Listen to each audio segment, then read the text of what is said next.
Just about to give up, and I decided to give it another go. So I'm just going to explain what I did. So I'm organizing the objects that are dropped into the scene by section. This way the program won't have to process a lot of useless information. It will instead find the graphics I want to move or erase by section. This is also useful when dropping new objects to prevent two from occupying the same spot. Each section is 15 rows by 15 columns of cells. Each time I click on a cell, the program will check that area of 15 by 15 and not anywhere else for objects. What's important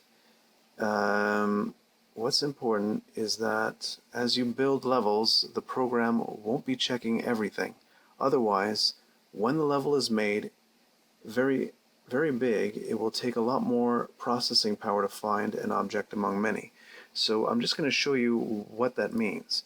So here you see level project. So every level that you'll be working on will be a level project.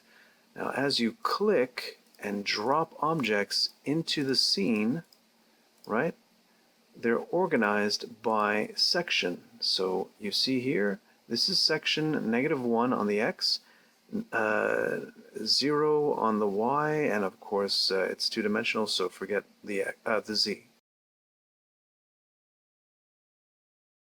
Alright, so you see how they pile up here. Now if I click on this side of the screen, all of a sudden another section is made, because this is 15 by 15, okay?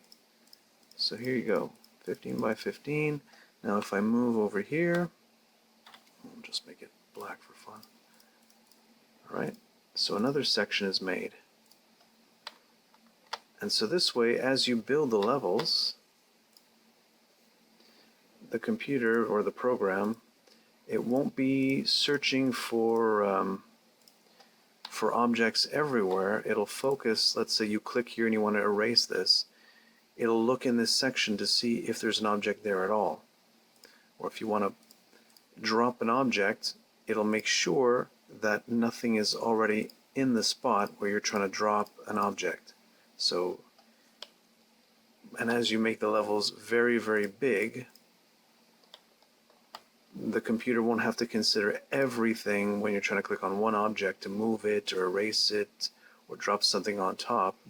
It'll just consider that section of 15 by 15 cells and find it within this, right? What you see here on the left.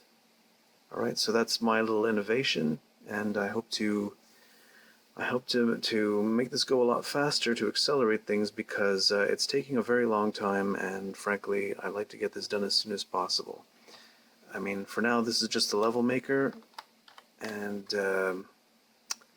there's a hell of a lot more to do, and after all I want to make this a 3D, actually like a 3D looking game, and right now I only have 2D old Mario graphics up here. So alright, that's the progress I've made. Thanks.